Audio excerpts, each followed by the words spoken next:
Okay, everybody, welcome back to the channel. Steve Patterson, your accidental expat, you could say. I left the United States in 2020 after working remotely since the late 90s, and I accidentally have stayed gone. I'm currently a resident of Colombia, where I've been for the last 3 years. Most of the other time I've been here as well. I went to Mexico for a little while, but here's the key. For you out there that might be thinking about leaving the United States, maybe becoming an expat, going someplace, retiring elsewhere, going where the water tastes like wine, and all these kinds of things that you might think of as paradise. It is entirely possible, but I think that the best thing, the most informative thing that you can do to help yourself right now, in addition to listening to all the experts out there, all the travel advice, all the gurus that tell you about all the different kinds of visas and all this kind of thing for retirement and all that, what I think is most important is that you have a 6-month window that you can come down to Colombia or any country for that matter, but I'll speak specifically about Colombia here to make sure that you can handle it. And by that, I mean not the good times, but the bad times when the things don't go the way you think they should. And to do that, you really have to be here for a while because the sort of honeymoon phase takes about 4, maybe 5, maybe 6 months to wear off. So if you give yourself 6 months, which you can do on 2 back-to-back 90-day visas in Colombia, that would help you get through the fantasy to live here long enough to see the reality of it show up. Beyond that, though, you're going to have to choose the right location. I've mentioned this in the previous video. I'm recapping these top 5 real fast here. Right location, right off the bat, I say the coffee region, but again, that's covered already in a video. You can see that linked after this video. Also, the next thing, you have to control your costs while here. Everything is cheaper, but that depends on what you buy and how you buy it. You have to have redundant accesses to money. You must have at least 3 different ways to have access to cash. You never know what could happen.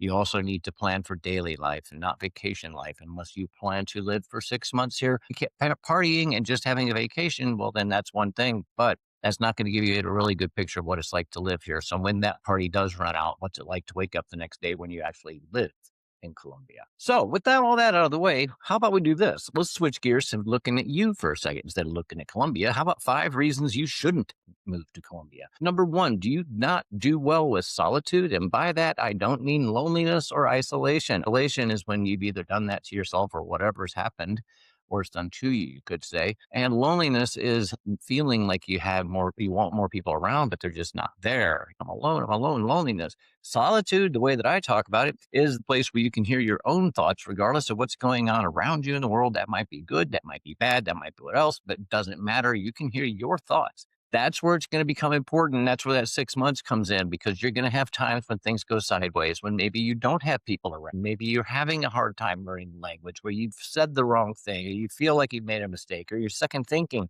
You need to be able to do that calmly. You can't let the then chaos of being away magnify that. So if you have a hard time dealing with your own thoughts and overthinking things and second guessing yourself, that's something that will reveal itself in those first 6 months. And before you waste thousands of dollars moving someplace that you're only going to be leaving, you might want to find that out first. Back to that original 6 months thing.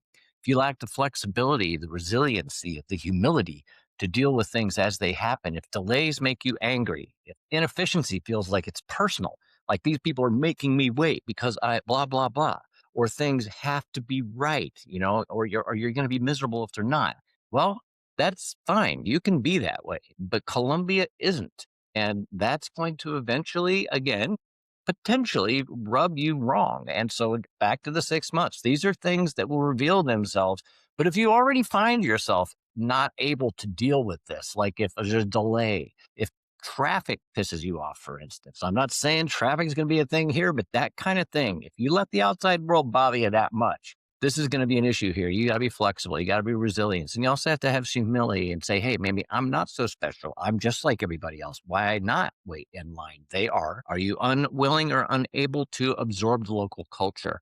And by this, I don't mean all of a sudden learning how to do all the local weaving and everything else. And next thing you know, you're riding, special ponies or whatever it might be. I'm being sarcastic here.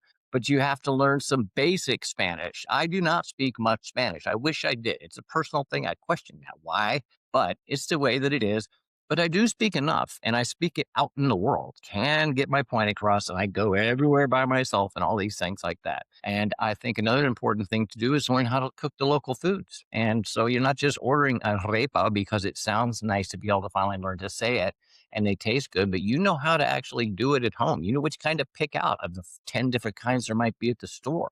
You know which kind you like. You know how to get the mantequilla and the queso, the correct kind of queso, the quesito, or the whatever it might be in your case. How long does it take you to figure out what that stuff's called? Not just the cheese that everybody calls it here. Little things like that. Okay. That's not exactly it, but that one would help. And that's absorbing the culture.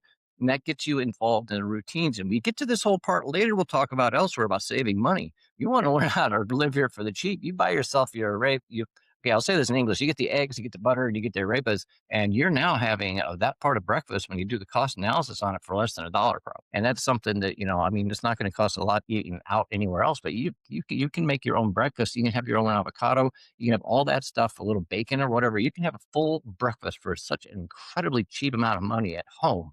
That is fabulous. And so that's where you really save the money. Now, if you still want to get Fruit Loops and you still want to get the cured ham and all this other stuff and have that for breakfast, now your costs are going to be very similar to they are in the United States because in addition to anything else, you might even have import issues and things like that. The reason for this is that things are taxed much heavier along the way with production elsewhere than they are here. There's not as many taxes between farm to table here. So the cost buying power is so much more. You need to be constant. You need to have convenience. You need to have speed. Everything's got to be just right. Echoing a lot of these other things. If friction feels intolerable and you can't absorb the local ways and understand why it's this way and the way things are transactional here and maybe not the letter of the law that they are elsewhere in the world, this place will wear you down fast. I love living in Colombia. Make no mistake about it. I'm very fortunate to be here. I'm a resident. It's my second time on a resident visa back to back. And I'm very strongly considering doing the citizenship thing if I could just figure out why. But I would like it, you know. I love Colombia, but at the same time, I live here long enough now. Just like anybody living anywhere in the world, you can talk about the things that might go wrong. And in this instance, I'm only pointing them out for people coming from the United States.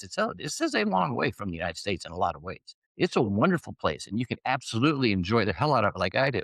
But if you get triggered by these little things, if you're unable to literally let yourself go and just be Colombian as you possibly can, if that's the thing, having expat friends is great, but expats don't stick around very long.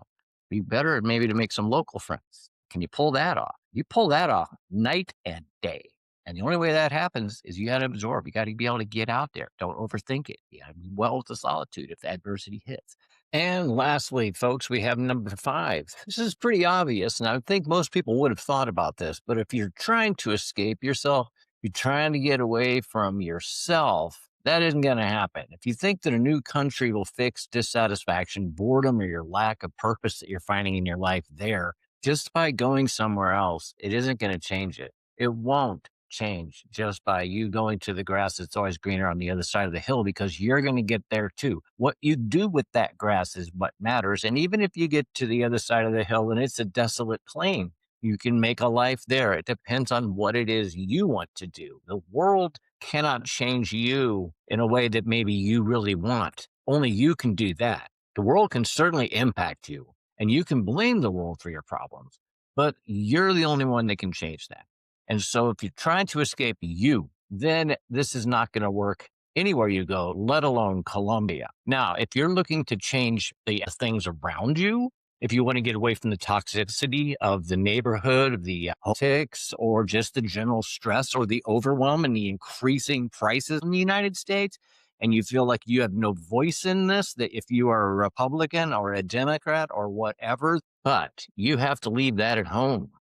That gets back to when I was talking about assimilating in. You don't show up and wear your Dallas Cowboy shirt and your MAGA shirt or your Save the Planet or I Speak for Gaza or Joe Biden rules or any of that. This is not the United States. That's the United States. And if that's you, stay in the United States. Don't bring that to other places. You leave that other stuff at home. If you want to change your life and you don't like the toxic where it's at, take the toxic with you.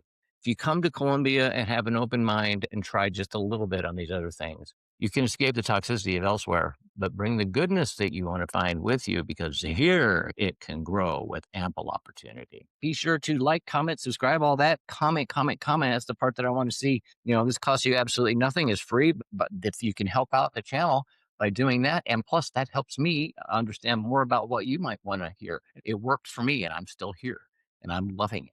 But I also have dealt with a lot of adversity along the way, but I'm still here and I don't blame Colombia for anything. Colombia doesn't need me. I don't need Colombia, but together we're doing just fine. And hopefully you can too. All right, that's all I got. Till next time, take it easy, man.